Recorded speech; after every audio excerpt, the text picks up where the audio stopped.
Welcome, everybody. Good night. It's your boy, MarkN MUFCFAN, and you know what it is. It's the Premier League Roundup. Guys, it's going to be an interesting one as I get my buddies as they come in. And we're going to be talking about all that is good and all that has happened this weekend. And of course, you can see a smile on my face. It's because I'm a happy guy. I'm an optimist. It's not because Man United got dropped 3-0 because that makes me want to cry.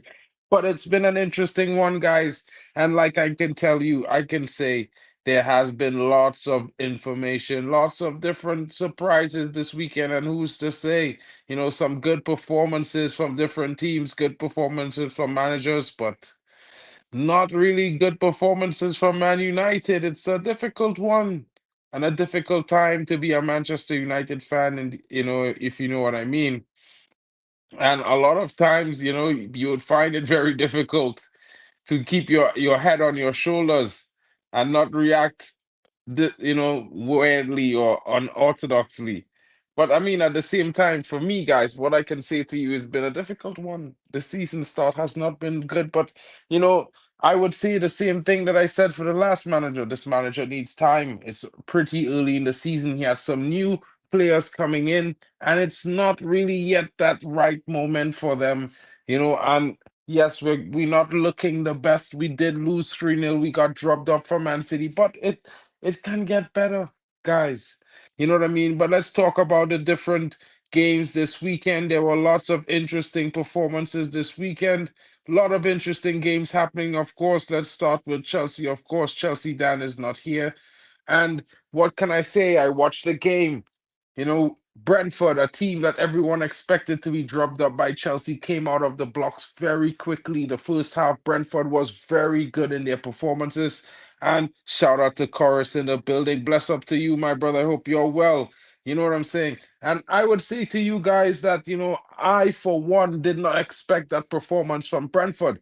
They were very good. They were compact in their defensive situation. They got forward very well. They worked the flanks, especially on the left side. Their striker was in form. He was threatening the entire time, and they went on to score that first goal. It was coming.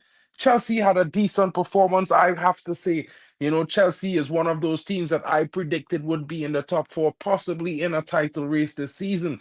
But of course, Chelsea, they didn't have their best defensive work going on in this game, and they conceded two goals to a Brentford team that was very surprising and looking dangerous. One would think that Brentford would be fighting for relegation this season with all the players that left them, but Brentford certainly and their coach. But Brentford certainly had a thing up, an ace up their sleeve because their performance was pretty good. So I would have to say, it's an unexpected draw, but a good performance from Brentford that surprised Chelsea, surprised a lot of people, and they got a well-deserved point. I think Chelsea didn't do enough to get a win, but they did well nevertheless. You know what I mean? Moving on to Wolves and Newcastle. Wolverhampton Wanderers going down 1-0 to Newcastle. Interesting tie. I was hoping that my buddy would have been here. Of course, you guys know him, Strasbourg Steve. He's at work. He hasn't let me know that he's coming in, but hopefully he'll coming and let me know. Brentford left back will be playing for Jamaica soon. Well, Pinnock usually plays for Jamaica, Chorus. He just was injured. So that's why he wasn't featured in this international window. So, it's not new that Pinnock is playing for Jamaica. Pinnock has been playing for Jamaica for quite some time. You know what I mean? I was pretty excited that he was not available because he was injured, and I was thinking that, Trinidad and Tobago should have capitalized on that, but we didn't. Tough times, tough times. It is what it is. It goes sometimes, my bro. You know, it's not always the best situation. You know what I mean? It's a difficult one, bro. It's a difficult one. You know what I mean? But I really can't say too much about the Wolverhampton Wanderers. They look a team lost. They don't have their best midfield, their best player in Matthias Cunha. Hwang Hee-chan is not in his best form. They look a little bit, not the best like they looked last season. Last season, I would say Wolves was more compact team. They were well structured. They defended well. They played well going forward as well. They threatened teams constantly. But this season, they're looking shadow of that of themselves. They're not looking at all at the races and looking like a team that might be in a relegation fight this season. It's going to be interesting. You know what I mean? But yeah, Pinnock plays center back, bro. He plays center back for Brentford. You know what I mean? He's a big guy. He done well against Man United too, my bro. I have to say. Another impossible game to predict. Everton versus Aston Villa. I would have gone with an Everton win because I think Everton done some interesting business this summer, have adding the likes of Dibbling as well as Jack Grealish to their team, but they were unable to get the better of the villains. The villains holding Everton to a goalless draw. I have to say, Jack Grealish is the man of the match, probably player of the month. He's been sensational. Unlucky not to score in a couple occasions in this game, and unlucky not to get an assist. It's very, very interesting, guys. Very, very interesting. I just think maybe, just maybe, Jack Grealish will be the spark that brings Everton into possible European position this season. And it could be at the expense of a big team. Box, my brother. How you doing, bro? Yeah, bro. Bucks, we told them, didn't we? They called us crazy. They said we don't know what we talking about. We have no football IQ. They said we backing a dead horse. You know what I mean? They call us traitors. But look where we are, bro. We'll be talking about Man United soon. You know what I mean? Let's get through some of the more boring draws. Crystal Palace and Sunderland. What can I say? I expected Crystal Palace to dominate this game, possibly come out with a 3-0 victory or a 3-1.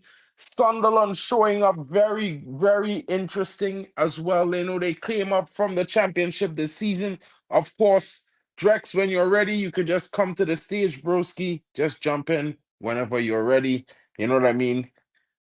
Been waiting for you for those guys to pop in as well. But what I can say, guys, is that, Sunderland is going to surprise some teams this season. I hope Man United is not one of those teams that Sunderland surprised. Sunderland came out the blocks. They looked very attacking against Crystal Palace, but Crystal Palace's manager had a plan for Sunderland. They looked pretty good. They looked very, very compact, and they had a specific plan to deal with Sunderland's attack. That game ended up canceling each other out. I'm pretty sure Drex and you guys have different opinions. Let us know in the chat. What are your thoughts on the Sunderland game? What are the thoughts on your game, on the game that your team played this weekend? I mean, if you're a Man United fan, get your thoughts in the chat. We'll be bringing them up very much shortly because we're going to get to the Man United section, and I'm pretty sure we're going to spend a lot of time there. So I'll be highlighting the chats, and I hope Drex will be highlighting chats as well. Of course, it's going to be interesting. They spent a box. I think Sunderland will stay up this season, says Box.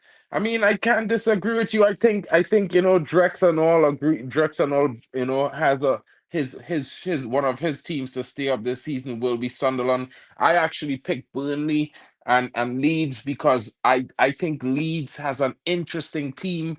They are part of the Red Bull group now, and of course, Klopp is in charge of the Red Bull group. And if you know some of the players who have came into this team recently that have not really showed their best form, guys who played for Leipzig, like Noah Okafor, and these guys are in this team at Leeds, they will start performing. And I say, probably around game week 10, I think Leeds is going to make us late surge, and a challenge to get themselves into a position away from relegation. So it's going to be a very interesting battle this season. I think, there's going to be one or two Premier League teams that might be facing relegation this season. Wolverhampton Wanderers, it's not really looking too good for them, from my opinion, this summer. and there might be another team that might be falling. Brentford is looking good, but they are not the strongest, and it's going to be a long season. So, there is room for teams to sneak in and get themselves into contention for, you know, other Premier League places. And they did spend a lot of money this summer as well, 160 million on some interesting players. Who did Philip? Jack Grealish was overrated when he went to City for 100 million. You know something, Chorus? I used to make that joke, yeah? But I'll be honest with you, yeah. I think Pep ruined Jack Grealish. I think Pep's system is so rigid that players have to play a specific way. They're expected to pass the ball, cut the ball back at certain times. It's like a systematic setting. It's like, press program and you run that program. And if you're not willing to run that program, you sit on the bench. You know what I'm saying? So, I there are merits to that because I think if you have a one or two defaults in the way you play, Sir Alex used to have one or two systematic defaults when Man United park crossing, bang header goal, bang overhead kick goal. When Man United park crossing, guys, well, I know it used to be long time. So I think it's one of those things. I think Pep doesn't like Maverick players like Grealish. Pep likes system players 100%. I think maybe that's same for Amarim. You know what I mean? I don't know what kind of players Amarim like to be fair. I'll being honest because I just know he needs some special specific players for his system to work properly. You know what I mean? Getting into the interesting side of things, Bournemouth with a 2-1 victory over Brighton and Hove Albion. Who saw this coming, guys? I certainly would not have predicted a Bournemouth win. I probably would have predicted a draw, but it came into a win. A Bournemouth win, Drex. What's good, bro? Are you there? Yeah. Big up yourself. What's good, man? Long time no see. Yeah, man. This particular game on the possible outcome, it was one of the games we were like, it's a very tough one to call. Because the fixtures, this same fixture last season coincided with the same fixture, but so it's like a back-to-back fixture, almost the same thing. Brighton were home to Man City, they beat Man City, then they went away to Bournemouth last season and they beat Bournemouth. But I'm like, this season it might be different. I was telling them guys on the show, like, I feel like Bournemouth would do something on this one. Brighton might lose, but I was like you said, I was if you had me that time and asked me to actually put something on it and say, okay, what's your final prediction? I was gonna call this a draw for you, but it didn't end up that way. It felt like I should have just gone with my Bournemouth win, but it's cost me because I feel like Bournemouth were too they were just too much for Brighton on the day. They were just too much for Brighton. I like how Iraola sets up his team. The energy, the man I for just want to man ask press. a question to you guys, Box and anyone else who watched the Bournemouth game. How good was Adrian Truffet on the left back? I didn't really watch the game. I was doing bits by bits though. Because Because from I what had all my eyes on almost on. I was keeping tabs of the Everton Aston Villa. That's the one I had my eyes on most of the time. Because I heard he was close to being man of the match. That's what I hear. I didn't watch the game, so I can't talk too much about this Bournemouth game to be honest. Like, you know, I didn't get a chance to watch. I watched some highlights. I was trying to watch over the game at points today, but I really didn't get to watch much. I had so much going on today.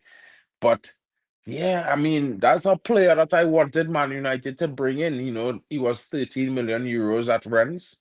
And he's an interesting left back. He has a very good engine on him. He plays for the France under 21. He scores goals. He gets a lot of assists. He can cross the ball both inside and outside of his feet.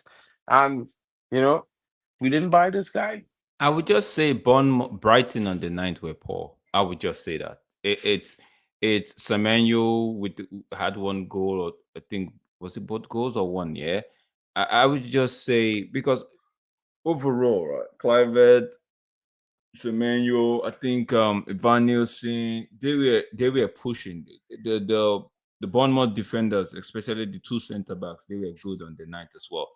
But it's a case of Brighton not coming to the party on that night, on that day.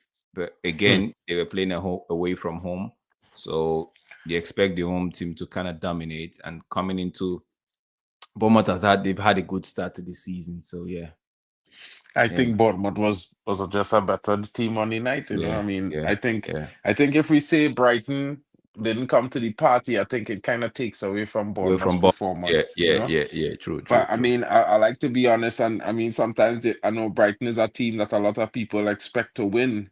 But sometimes when Brighton lose, I mean, it's fair because I think the team fair to beat a team like Brighton, you got to perform well. You know what I'm saying? So Yeah, yeah. Yeah, can we go to interesting the game. Can we go to the next? Because Mark, I have idea. I forgot. I almost forgot. I have swimming lessons today. Yeah, no worries. I have like we just have 3 or 4 more to go, bro. Okay. Fulham was our 1-0. I'll let you take this one because Oh, you know Fulham what I was a mean. very was a drab was a it was a drab game. It was one of them games. Fulham were lucky to get all 3 points. The goal came in at towards the end of the game, 9 minutes of the game, an own goal from Gudjon's, or Good Munson, that's his name. It was one of them games you're like, Leeds, come on, man, come on. The game you could just if Leeds had scored a goal in that game, I think they would have won that game, right? That would have given them the confidence to actually see out the game. But because they didn't take the chances they had, Fulham were not so great. They were not so great. It was just they were lucky to get that win. That's all I could say. They were lucky to get that win. If you're very harsh for Leeds to actually lose all or lose a point, because at the 93rd minute you were like, okay, this game is as good as gone. 1 point, Mm, everybody share the point, go home.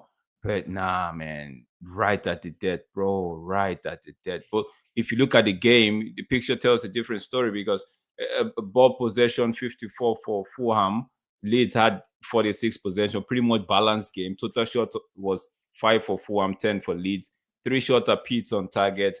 2 big chances created by Fulham, 1 for Leeds. So it was more like a point apiece would have been better for this game. But you know how football is most time.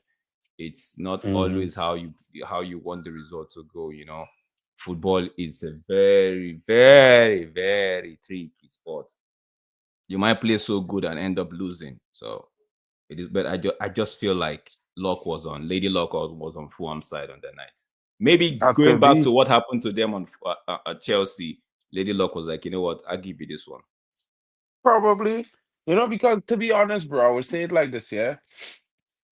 I didn't want to talk about it first because I kind of rate Leeds based on some of these players Yeah. that I see playing for Leeds because because some of them come from Germany, different clubs in Germany and some other parts of Europe. And I know 1 or 2 of these players. I see them play, and I think that they're interesting players, and I think that they might do something. But my Mhm. philosophy, bro. You know me. I just always say 10 games after the first 10 games, a team will settle into their season.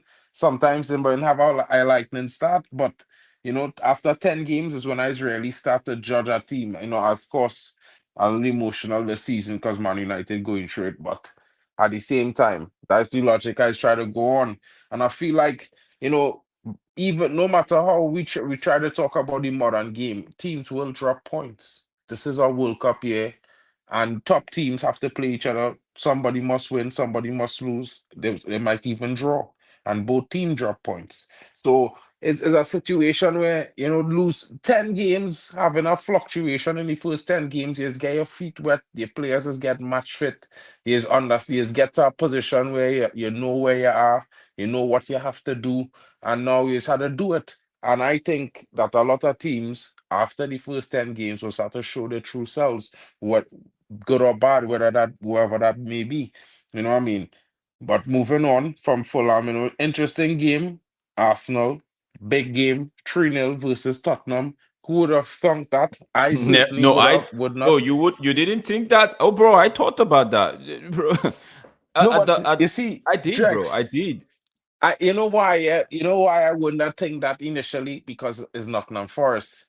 And the Yeah, last time Nottingham Forest play Arsenal, I think that they would have deserved to win. a different I think manager Arsenal came though. back It and was a win. different manager. It was a That different no, that is manager. the key part, the It key was point. yeah, because And when I I saw think this that game, when I saw this you game, crippled. sorry, bro. Let me just say it. When I saw this game, sorry to interject. When I saw this game, I looked at it. I'm like, this is not Nuno. This is and this is the Highline master. He's still gonna play his Highline in this game, and Arsenal are gonna pick them apart, right? So yeah, I wasn't surprised. I wasn't surprised. Maxman got a goal. That first goal from Zubamendi. Oh my days, bro, that goal was the man hit it with so much venom. There was nothing, and the goalkeeper had. I think the goalkeeper, if there was no defender in his sight or in his view, right, he would have saved that ball. Although it came at him with venom and pace and power, if nobody was standing in front of him, or if he had seen that ball the first time, he saw it late because he had like three defenders right in front of him. He saw it really late. By the time he was making a reaction, the ball was in the back of the net. So, but I knew that game was going to happen that way. There wasn't going to be any manager bounce. It was just going to be, and I think they're going to suffer some more defeat like that because of this. Bro. Yeah, I think Nottingham Forest might be facing relegation this season. I think all thoughts on Nottingham Forest finishing top three and top six is done. And that's just me. I don't know. People might say Ange Highline works, but I don't think it Mark, does. I have to go. Let me get ready for my because my thing is in 10 minutes, and I Shout still out, have to bro. drive Shout there. out, bro. Can't, no problem, bro. Shout Mhm. out, shout out. Moving on from that, the former Ange team, Tottenham Hotspurs, drubbing West Ham 3-0, guys. And what I have to say about this game, unexpected scoreline. I thought maybe this might be the game that might give a little bit of hope to Graham Potter and the West Ham fans, but it's getting worse for Graham Potter. And Tottenham took full advantage. You know, the goals coming from Lumbisca and these players. It's an interesting game, and Tottenham really deserved the points, all 3 points. They really bopped the ball around West Ham. They really did a job. And you know, Thomas Frank, I have to say, he has done a wonder at Tottenham. And to be honest, guys, it's not something that I'm like enjoying saying, but Thomas Frank is showing an amazing performance at his new job at the Tottenham helm. And it has to be said, and I can't say anything differently. I have to be honest. Moving on from Thomas Frank and the Spurs, we get to Liverpool with a 1-0 victory over Burnley, 10-man Burnley. And what can I say, guys? This was a game that I watched with some intent because I was thinking about doing a hate along, but you know, I was in some pain from this because I have a brand new tattoo, which I will show to you guys pretty soon. You know what I mean? Hope you guys, you know. One sleep on Chelsea and Spurs this season, broski. We'll keep that in mind, Chorus. I like your comment. I'll keep it there. But you know, as I was saying about I was saying about this game, you know, Liverpool versus Burnley. I seem to think that Burnley was having better possession, a little bit more command in large portions of this game, and it was looking in some moments like they would have gotten that goal before the red card. And then after that, I think Liverpool got themselves into the game. Burnley defended well. That goal came very late for Liverpool. And, you know, can I say, guys, it is what it is. Another 3 points for the Liverpools. You know, the Scousers are moving on. They're top of the table right now because Chelsea dropped points. It's not my fault. They just did. You know what I mean? It goes without saying. It happens just like that. You know, they draw 2-2 with a Brentford team. But guys, now on to the big one, and it's Manchester United away to Manchester City in the derby. Red versus blue, and the blue team was dominant. At the scoreline would say that. To be honest, you know, I can't say to I what I can say is I watched that game and I thought for the first 20 minutes maybe Manchester United would have asserted themselves and grabbed a goal. But we looked a little bit heavy in the attack on the right. There was a not much balance in the team, and I think there were some bad performances in some positions and some mistakes were made, allowing Manchester City to get their first goal. You know, Phil Foden getting off of a rebound kick cross from Dorgu and heading it home. And what can I say? Poor defending from the Man United faithful. Poor defending. And not only that, but poor performance in attack. I think we could have done a lot better. I think there was some mistakes in the selection, and maybe what we were trying to do was not what we should have been doing against Man City. Because in one way, everyone says play Ahmad in the 10, and sometimes I would say to them, I'm not too sure about that. But in the game yesterday, Ahmad was on the right, taking up Mbumo's places when he was supposed to be playing on the left-sided 10. So we had nothing much going on the left besides Dogu, and he doesn't really link up well with Ahmad. So maybe we need to play a player there who links up well with Dogu and gives him more of a support, because he, as my friend says, he needs that 1-2 touch passing. He needs a player to link up with him to get the best out of him. And we need to be getting the best out of our players. I mean, overall, I think there were some good moments in the game. I think Man United created quite a bit of chances. We should have gone a goal up in the first half. There maybe were one or two moments where I felt like maybe Kusanov should have been given a yellow card for his challenge on the back of Dorgu. And, maybe one or two other players, even, a tackle coming in late, very, very late from Phil Foden, should have seen a yellow card as well. But the Man City players, they never get yellow cards once Anthony Taylor is the referee. Sometimes it's difficult, but that's how it goes. And as a Man United fan, it's very difficult to watch. And in these times for our club, we're struggling. And we're not accustomed to this, but we are in a rebuild for a second time, because the Ten Hag rebuild has been reset now with Ruben Amorim, and it's going to be a difficult time. And yes, we're going to get emotional, guys, and yes, I am going to get frustrated, and maybe sometimes I might scream, "Sack Amorim!" But really and truly, guys, when I get calmed down and I think about it, I feel like I need to reassess. This team has been poor for a long time, and we need to improve. And maybe the way to improve is to go through it the long, hard way. And sometimes I feel like, yeah, maybe we've sacked enough managers. Maybe this manager is not off to the best start, but maybe he will turn things around. I certainly hope that that would be the case. Like, a lot of people are telling me, believe in Amarim. He's going to turn things around. And while I can say that, there are some signs that there are improvements in certain metrics and improvements that we could visibly see, we need more. And maybe we're expecting too much in this moment, but at the end of the day, I'm used to expecting a lot. I'm a Manchester United fan. Excuse me, we usually have the best team in the league, and it's one of those things where we usually expect to win. So having these losses in these manners, in these games, not being or inability to be clinical in front of goal, it's very taxing.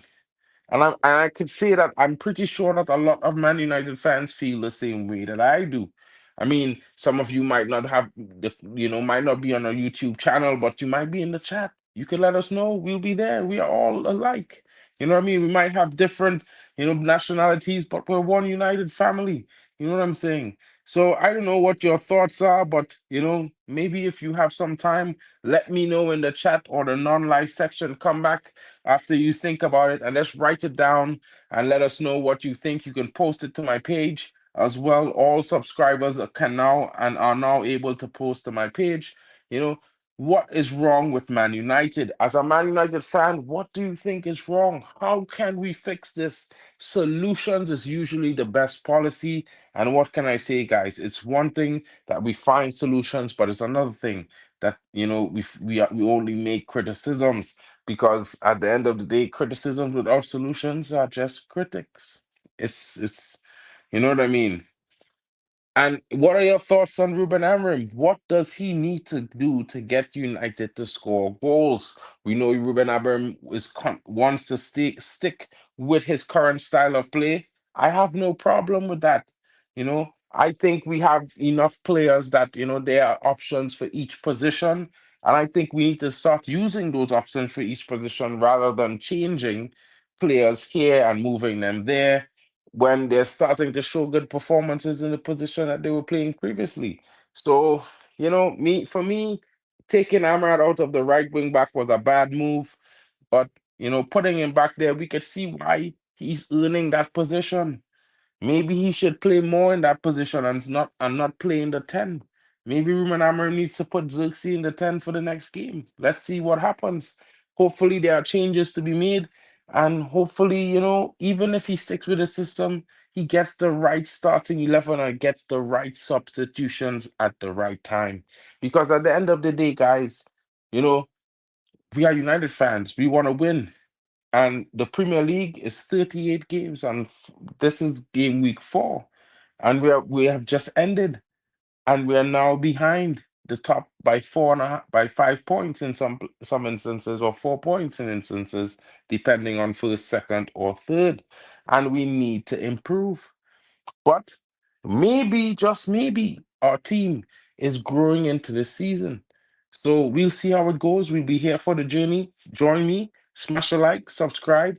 Don't forget to tune in every time when I'm live. Hit the notification bells. And thank you for watching, guys, because this has been the Premier Roundup. And of course, I didn't get the guys to come on tonight, but Drex was here. Hopefully on next Monday night, I will have the full panel here. And of course, you guys will have an entertaining time. The Newcastle fans will be here, Arsenal fans will be here, Chelsea fans will be here. Man United fan is well represented, of course. And Themba Banks, the Real Madrid fan, is supposed to turn up, but he didn't. So, you know what, guys? It's been a long day. It's been a long weekend.